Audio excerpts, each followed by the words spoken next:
The gate agent smiled when she said it. Not a cruel smile, not the smile of someone who wanted to cause harm. Just the practiced, patient smile of a person who had decided something and was delivering it in the least uncomfortable way she knew how. "I'm sorry, sir. This terminal is reserved for verified account holders only. You'll need to present your membership credentials, or I'm unable to allow you through." The man standing in front of her was wearing a plain white shirt, dark trousers, and a watch that told time and nothing else. He was somewhere in his early 40s, with the kind of face that had been weathered into something steady rather than aged. And he was holding the hand of a 6-year-old girl who was wearing a backpack shaped like a turtle, and who was, at this precise moment, more interested in the carpet pattern of the terminal floor than in anything happening between her father and the woman at the desk. His name was James Beaumont. The girl's name was Lily, and the fleet of 12 private aircraft currently registered to Beaumont Aviation Holdings, 3 of which were parked on the tarmac, visible through the floor-to-ceiling windows directly behind the gate agent, belonged entirely to him. He had not brought his credentials because he did not own credentials. He owned the company that issued them. "I understand," James said. His voice carried the particular quality of a man who was accustomed to rooms getting things wrong about him and had long ago made his peace with the fact that the correct response to that was patience rather than performance. "Could you call your operations manager?" The gate agent, whose name tag read Stephanie, maintained her smile with the professional ease of someone who had been trained to maintain it regardless of what was happening in front of her. "Of course," she said. "One moment." She picked up the phone at her desk and had a brief conversation that James could not fully hear. And then she set it down and looked at him with an expression that had added a new layer to the smile, the layer that arrived when a person had been told to hold a position and was now committed to holding it. "My manager will be with you shortly," she said. "In the meantime, I'm going to need to ask you and your daughter to wait in the general seating area." She gestured toward a row of chairs against the far wall with the polished efficiency of someone directing traffic. Rather than speaking to a person, Lily looked up from the carpet. She had been tracing the pattern with the toe of her sneaker and had arrived at a conclusion about it that she was about to share. Then she registered the direction of the gesture and the quality of the silence that had settled around her father, and she looked up at him instead. "Daddy," she said, "are we going to our plane?" James looked down at her. "In a minute, baby," he said. "We're just waiting for someone." Lily accepted this with the equanimity of a child who had learned that her father's "in a minute" was reliable and did not require anxiety. She went back to the carpet. James did not move toward the general seating area. He stood where he was, not aggressively, not as a statement, simply as a man who had decided that the place he was standing was the correct place to stand and saw no reason to relocate. Stephanie noticed this. Her smile adjusted slightly. "Sir," she said, "the waiting area is just over there." "I heard you," James said pleasantly. He was not being difficult. He was simply not moving. The operations manager arrived 4 minutes later. His name was Derek, and he was in his early 40s, with the trim efficiency of someone who had spent years managing logistics and the specific tension around his jaw of someone who had been called away from something he considered more important. He came in with the stride of a man prepared to resolve a situation quickly and move on. "Good afternoon," Derek said, positioning himself beside Stephanie with the subtle geometry of institutional authority. 2 of them, one of James, Lily between his legs now because she had decided his legs were a more interesting piece of furniture than the floor. "I understand there's been some confusion about access. Can I see some form of membership verification?" James looked at him. "There's no confusion," he said. "I don't have membership credentials because I'm not a member. I'm the owner. My name is James Beaumont." Something moved through Derek's expression. Not recognition, not yet, but a small recalibration. The expression of a man whose internal model of the situation had just been handed a piece of information it hadn't requested. Derek's posture remained professional. "Sir," he said, "I understand what you're saying, but company policy requires verified documentation for terminal access, regardless of any claimed relationship to the organization. Without credentials, I'm not in a position to grant access." "Claimed relationship?" James repeated. His voice was still even. Not cold, not heated. Just noting the word. Derek heard it noted. He did not change his position. James reached into his pocket. He took out his phone and made a call. The call lasted 45 seconds. He said 4 things. He listened for 10 seconds. He ended the call and put the phone back in his pocket. Then he waited. Lily had found something on the carpet pattern she considered worth pointing out and was directing his attention to it with the insistence of someone sharing genuinely important information.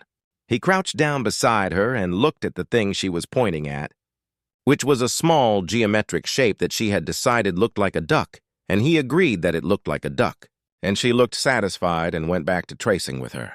Toei Derek was watching this exchange with the expression of a man who was beginning to wonder if the ground under the situation was slightly different than he had assumed it was.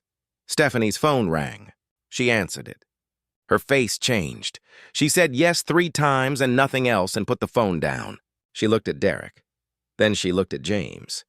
Then she looked at the floor for a moment in the way people looked at floors when they were very quickly reprocessing a sequence of events. Derek's phone buzzed in his pocket. He looked at the screen. He looked at it for longer than reading a text message required. Then he looked up at James Beaumont with the expression of a man who had just been handed the full shape of a situation that had been assembling itself around him without his knowledge. The full shape was this. Beaumont Aviation Holdings had been founded 14 years ago by a man who had started in commercial aviation logistics, had spent 7 years learning the industry from the inside, had identified an underserved segment of the private aviation market, and had built his company around serving it with a quality and consistency that the larger operators were too inflexible to match. He had grown the fleet from 2 aircraft to 12 over the course of a decade. He had opened 3 dedicated terminals across the region, of which this was one. He had done all of this without making himself the face of the company, without appearing in industry profiles, without attending the award ceremonies that his operation had been nominated for, because he had made a decision a long time ago that the work was the point, and the work did not require him to stand in front of it. He was, in the private aviation world, the kind of name that appeared in contracts and on building permits and in the small print of industry publications. Not on social media, not in photographs. Not in the memory of the gate agents and operations managers who came and went from his terminals without ever being shown a picture of the man who owned them. Derek put his phone in his pocket. His jaw had taken on the particular set of a man who was working through the correct thing to do and finding that none of his available options were comfortable. "Mr. Beaumont," Derek said. His voice had changed. Not dramatically, but the managed authority had gone out of it and been replaced by something more careful. "I owe you an explanation." James straightened from where he had been crouching beside Lily. He looked at Derek with the same expression he had worn since he walked through the door. "Even? Attentive? Waiting? You don't," James said. "You owe me access to my terminal. We can have a different conversation afterward." Derek stepped back from the gate. He said to Stephanie, "Open it, please." Stephanie opened the gate. Her smile had not returned, and its absence was more honest than its presence had been. James took Lily's hand. She looked up at him with the clear-eyed readiness of a child who had been told they were going to their plane and was now ready to go to the plane. They walked through. The terminal interior was exactly as James had approved it when the design team had presented the final build 18 months ago. The finishes were right. The lighting was what he had specified. The seating arrangement had been adjusted from the original plan in a way that was an improvement over what he had asked for, which meant someone on the team had made a good call and he made a note to find out who. Lily walked beside him with the rolling efficiency of a 6-year-old, who considered airports to be fundamentally exciting environments, regardless of what was happening in them. She had been on enough of the company's aircraft to be comfortable, but not so many that the experience had lost its novelty, which was a balance James had tried to preserve, deliberately because he believed that the ability to find ordinary things remarkable was something worth protecting in a child. A man named Calvin was waiting for them at the aircraft door. Calvin had been with Beaumont Aviation for 9 years, which meant he had been there since almost the beginning.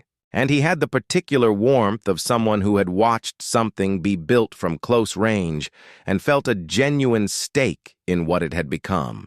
He had met Lily 4 times and remembered her name without being reminded, which was the kind of thing Lily noticed and categorized correctly. "Mr. Beaumont," Calvin said. "Miss Lily." Lily said, "Hi, Calvin. We saw a duck in the carpet." Calvin said, "I hope it was a good one." Lily said, "It was pretty good." Calvin smiled at James over Lily's head with the expression of a man who found the interaction genuinely pleasant rather than professionally obligatory, and James nodded in the way he nodded at things that were exactly what they were supposed to be. They boarded. The aircraft was one of the mid-sized jets in the fleet, configured for 8 passengers in a layout James had specified because he believed that comfort and utility did not need to be in opposition. Lily went immediately to the seat she always chose, the one by the window on the left side, and began the process of arranging her backpack and her jacket and the small notebook she carried everywhere with the focused organization of a child who took her personal space. Seriously, James settled into the seat across the aisle. He looked out the window at the tarmac, at the other aircraft in the bay, at the terminal building they had just come through. He thought about Derek's face when he'd looked at his phone. He thought about Stephanie's 3 yeses and the way she had looked at the floor. He did not think about it with anger. He thought about it with the particular clarity that came from having experienced versions of this moment enough times to understand it completely. The mechanism of it, the way assumptions operated, fast and invisible, assembling themselves into decisions before the person making them had consciously chosen anything. The way those assumptions had a consistent shape, a consistent direction and a consistent cost, borne not by the people making them, but by the people they were made about. He had built 14 years of something partly in response to that mechanism. Not as revenge, not as proof, but as a simple and sustained act of refusing to let the assumption be the end of the story. Every aircraft in this fleet, every terminal, every carefully designed seat, and every properly calibrated piece of service was a continuation of that refusal, expressed not in words but in the plain material fact of its existence. Lily had her notebook open and was drawing something with concentrated attention. James watched her for a moment, the way the light from the window fell across her hands, the way her tongue pressed slightly against her lower lip when she was focused, which was a thing she had done since she was 3, and which still made something move quietly in his chest. "What are you drawing?" he asked. "The duck from the carpet," she said without looking up. But better. He looked at her drawing. The duck was significantly more abstract than the carpet pattern had been, but she was right that it was better in the ways that mattered. Calvin came through the cabin with water and the small snack, selection that the company had, standardized across the fleet because James believed that the details of how people were treated during transit were not small details. Lily accepted apple slices with the serious gratitude of someone who had been waiting for apple slices. "Mr. Beaumont," Calvin said quietly, while Lily was occupied. "The operations manager from the terminal called ahead. He wanted you to know he would follow up personally." James nodded. "He'll have the opportunity," he said. Calvin withdrew. The aircraft began to move. What happened next happened over the following 72 hours. And it happened in the quiet, methodical way that James Beaumont handled most things, without theater and without delay. He met with Derek the following morning. The meeting was in the terminal's administrative office, a room James had not been in since the day he signed off on the building, and which looked exactly as it should, which was one correct thing in a situation that had contained several incorrect ones Derek had prepared. He had spent the previous evening doing the thing that people did when they had made a serious error in front of someone who had the authority to define its consequences, which was to think very carefully about what they understood and what they were prepared to say about it. He arrived with the posture of a man who had decided that the most useful thing he could do was be completely honest about what had happened and why. James appreciated this. He had encountered both kinds of response to situations like this, the kind that defended and the kind that accounted for itself, and he knew which one was more useful and which one told him more about the person in front of him. Derek said, I made a judgment based on what I saw, and I didn't question it. I should have. The protocol exists to protect the integrity of the service, not to function as a filter based on how someone presents. I used it as a filter. That's on me. James listened. Then he said, "Tell me how the protocol actually works." "Walk me through it," Derek did. He walked through the verification process, the credential system, the escalation procedure. He was precise and complete and did not editorialize. James asked 3 questions. Derek answered all 3 without hesitation. Then James said, "The protocol isn't the problem. The judgment that preceded it is the problem. You could have asked me 1 question before defaulting to restriction. You didn't ask. You assumed the restriction was appropriate and built the conversation around confirming it." Derek said, "Yes, that's accurate." James said, "That pattern, the assumption first and the question never, is the thing I need to understand if it's systemic here or if it's specific to last night." Derek said, "I think it's honest to say I don't know the answer to that. I know my own thinking." "I can't speak to everyone's." James nodded. "That's the right answer," he said. "Because the wrong answer would have been to tell me it was isolated." He looked at Derek steadily. "I'm going to ask Patricia to conduct a full review of customer-facing protocols across all 3 terminals. I want it done within 30 days, and I want the findings presented to me directly. You'll be part of that process, not subject to it. I want your perspective included because you're the one who just had the clearest possible view of where the gap is." Derek absorbed this. He said, "I wasn't expecting that." "I know," James said. "That's why I'm telling you directly." He paused. "What you did last night was wrong. I also watched how you handled the 24 hours after it. Those are both true at the same time." Derek was quiet for a moment. Then he said, "Thank you for that." James stood. He extended his hand. Derek shook it with the grip of someone who meant it. The conversation with Stephanie was shorter. She was 26 years old and had been at the terminal for 8 months, and the previous night had clearly shaken her in a way she was still processing. She sat across from James in the same office and had the specific quality of someone waiting to find out something that mattered to them. James did not make her wait. "I'm not here to discipline you," he said. "You followed a protocol you were given and deferred to your manager when it escalated. That's what you were trained to do." He looked at her directly. "What I want to know is whether anything about last night felt wrong to you while it was happening." She looked at him. She considered the question honestly, which he could see her doing. Then she said yes. She said it simply, without qualification. He said, "What felt wrong?" She said, "The way he looked at you." And the way I defaulted to that without thinking about what I was actually seeing. James held her gaze. "That clarity," he said, "is more valuable to this company than you probably understand right now. I want you to hold on to it, because that's the thing that makes the protocol work correctly instead of incorrectly." She nodded. Her expression had moved through several things and arrived somewhere that was steadier than where it had started. James told her she could return to her shift. She thanked him, and the thanks was real rather than automatic. And he recognized the difference. He spent the rest of the morning in the terminal, not in the administrative office, but on the floor, in the operational space, watching how things moved. He had a coffee at the small counter near the window. He watched 2 departures and 1 arrival. He watched how Calvin and the other ground staff moved and spoke and attended to the passengers coming through. What he saw, mostly, was a team doing its work well. The kind of work that was the point of the whole enterprise. People moving through a space with their things and their plans, being attended to correctly, arriving at their aircraft feeling handled rather than processed. That was the thing. That had always been the thing. Lily had asked him once when she was 4 why he worked so much. He had thought about it seriously the way he thought about her questions, because she asked real questions and deserved real answers. He had said, "Because I want to build something good." She had thought about this for a moment and then said, "Like a fort?" And he had said, "Like a fort, yes." He thought about that now. Watching a family move through the terminal with 3 children and too much luggage. The staff assisting without being asked. The parents' shoulders dropping slightly as they realized that the next few hours were going to be manageable. Like a fort, he thought. Something that held.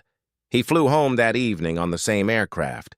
With Lily asleep against his arm before they reached cruising altitude, her turtle backpack on the seat beside her, her notebook open on her lap to the page with the improved carpet duck. He looked at the drawing for a long time. Then he looked out the window at the dark below, at the lights of things people had built, visible from up here as patterns, as shapes, as evidence of effort accumulated over time into something permanent enough to be seen from the sky.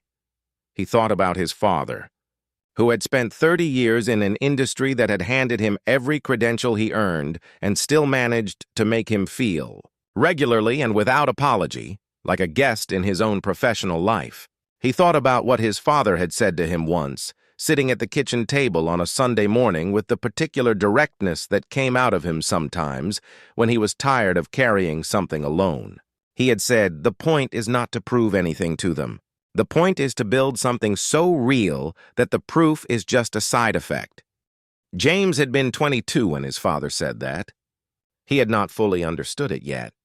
He had filed it in the place where things went when they were true, but not yet fully accessible. He understood it now. He had understood it for years, in the specific way that understanding settled into a person when it had been lived rather than learned. Lily made a small sound in her sleep and shifted against his arm. He adjusted to accommodate her without waking her, the automatic adjustment of a man who had been doing this since she was small enough to carry in one hand. Outside, the lights continued below them. The aircraft moved through the dark at 500 miles an hour, one of 12, bearing his name in the registry and no other place that a stranger could easily find it. The fort held. That was enough. That had always been enough. 3 weeks later, Patricia delivered the review. It was thorough and honest, and identified 4 specific points in the customer-facing protocol where assumption could substitute for procedure if the person executing the protocol allowed it to. She recommended changes to the training framework at all 3 terminals and a new onboarding module that made the purpose of the verification process explicit rather than assumed. James read it carefully. He approved all 4 recommendations. He added one of his own, which was that every member of terminal staff at all levels should complete a half-day session in which they physically went through the passenger experience themselves, from arrival to boarding, so that the thing they were protecting was not an abstraction. Patricia said she thought that was an excellent addition. James said it was Lily's idea, essentially.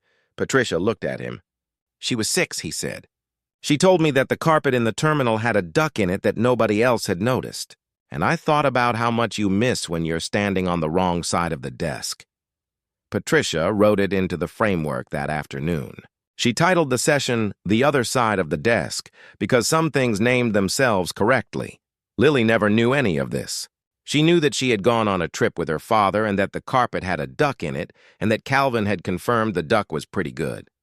She knew that her father had talked to some people for a while and that afterward they had flown home and she had slept the whole way and woken up in her own bed, with her turtle backpack on the floor beside, her and her notebook on the nightstand. She knew, in the way that children knew things without having the framework to articulate them, that her father was someone who built things and that the things he built were the kind that lasted. She had understood this the way she understood most things. Not through explanation, but through observation. Through the accumulated weight of watching him move through the world with a steadiness that the world's disorder never fully managed to disrupt. She would understand more later. When she was older and her father sat her down and told her the story of his own father, and of the industry that had credentialed and dismissed him in the same breath, and of the decision that had been made at a kitchen table on a Sunday morning that had become the foundation of everything she had grown up inside. But that was later. Right now, she was 6 years old, and the duck in the carpet had been pretty good, and her father had said they were going to their plane, and they had gone to their plane, and everything had been exactly as it was supposed to be, which was, when you took the long view, the whole point. Some things you build in silence. You build them without announcing them, without making the building into a performance, without needing the room to understand what it is standing inside.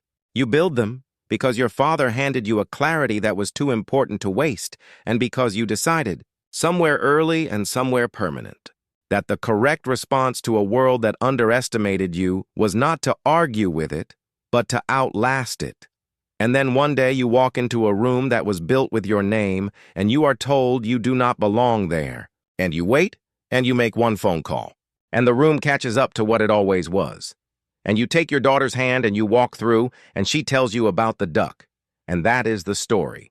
That has always been the story. Not the terminal or the fleet or the 14 years of work that preceded the moment at the gate. The story is the hand and the duck and the going through. Everything else is just what made it possible.